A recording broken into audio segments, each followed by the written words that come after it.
Oh, tingnan nyo naman yung tinanim kong ano, malunggay. Sobrang healthy. Ganyan kapag laging nadidiligan. Kumbaga sa tao, ganon din yun. Pag laging nadidiligan yung tao, healthy.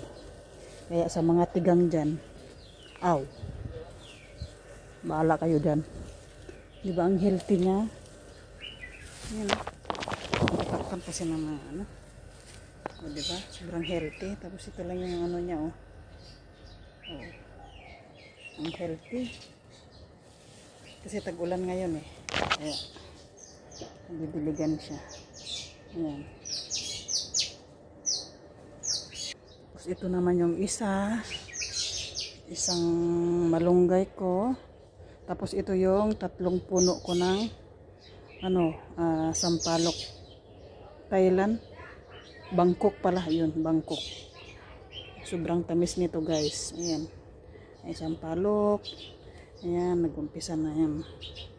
Nag-umpisa na yung malunggay ko, oh. Tapos ito luya. Ayan, tapos may talbos ng kamote dito. Palaki ng palaki ito, oh. Yung ano, sampalok ko. Diba? Tapos ito naman yung isang malunggay ulit. Ayan. Kaputol nung ano, unang nasa video. Ayan.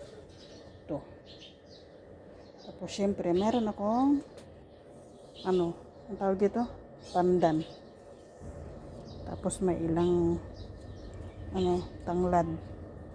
Tapos meron pa akong isang tinanim na malunggay. Ayan. Ayan, padahon na din siya, oh. Diba? Marami-rami akong malunggay ngayon. Ayan lang guys. Flex ko lang yung mga ano ko. Tanim dito sa likod. Yung loya.